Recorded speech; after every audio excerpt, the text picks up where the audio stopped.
Assalamualaikum warahmatullahi wabarakatuh. Perkenalkan, saya Zakia Azhara dari Prodi Psikologi dengan NIM 1022111016. Di sini saya akan membahas tentang Undang-Undang Perlindungan Data Pribadi dan GDPR. Ada 3 yang akan saya bahas. Yang pertama adalah pengertian data pribadi. Rencana Undang-Undang Perlindungan Data Pribadi. Data pribadi merupakan instrumen hukum yang perlu segera disadari dalam sistem hukum di Indonesia. Secara filosofis, perlindungan data pribadi merupakan manifestasi pengakuan dan perlindungan atas hak-hak dasar manusia sesuai dengan nilai-nilai Pancasila.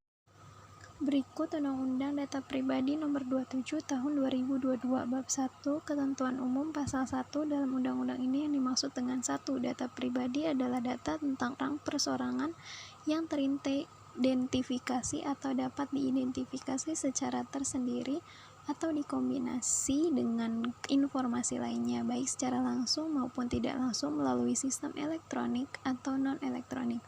Kedua, perlindungan data pribadi adalah keseluruhan upaya untuk melindungi data pribadi dalam rangkaian pemrosesan data pribadi guna menjamin hak konstitusional pribadi. Selanjutnya, di pasal 5, subjek data pribadi berhak mendapatkan informasi tentang kejelasan identitas berdasarkan kepentingan hukum, tujuan, permintaan dan penggunaan data pribadi, dan akuntabilitas pihak yang meminta data pribadi. Pasal 6, subjek data pribadi berhak melengkapi, memperbarui dan atau memperbaiki kesalahan dan atau data pribadi tentang dirinya sesuai dengan tujuan pemrosesan data pribadi. Pengertian GDPR. GDPR adalah General Data Protection Regulation, adalah undang-undang yang mengatur perlindungan data pribadi penduduk atau warga Uni Eropa yang berada di dalam maupun di luar Uni Eropa, serta yang dikelola pihak manapun di dalam maupun di luar teritori Uni Eropa. Dasar hukum atau dasar aturan General Data Protection Regulation tahun 2011, penggunaan internet mulai banyak mempertanyakan perlindungan data pribadi mereka di internet. Pada tahun ini, seorang penggunaan Gmail menurut Google atas tindakan scanning terhadap emailnya.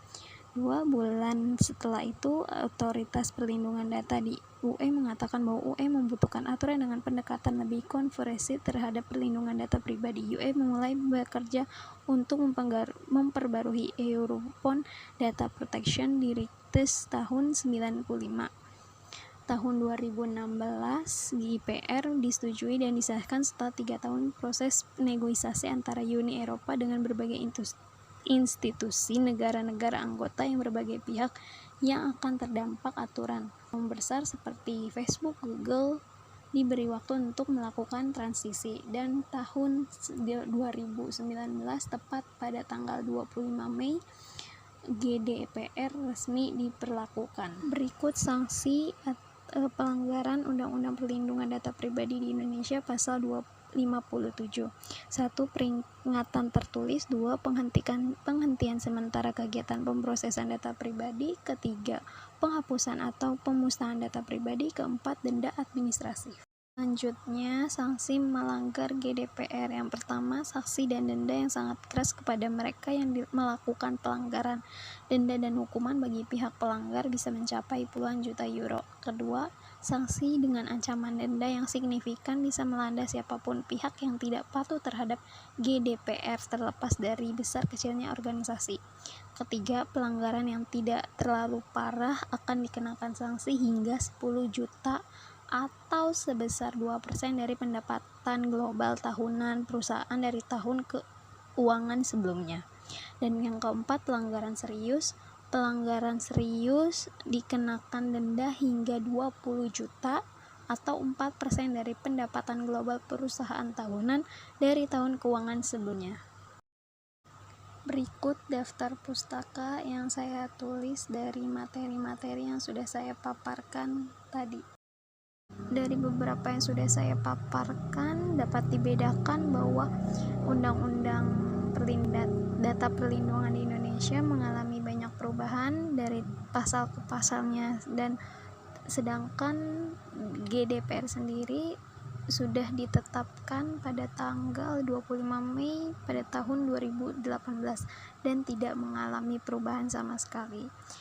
Dari segi sanksinya pun, sanksi GDPR cukup berat dan cukup bervariasi, sedangkan di Indonesia sendiri menurut saya pribadi mungkin belum terlalu tegas peraturannya, tapi di GDPR sendiri menetapkan dan peraturan di GDPR sendiri pun cukup ketat untuk dipatuhi. Itu beberapa perbandingan yang menurut saya. Sekian pemaparan dari saya, kurang lebihnya mohon maaf. Wabillahi taufiq walhidayah. Wassalamualaikum warahmatullahi wabarakatuh. Sampai jumpa di next video.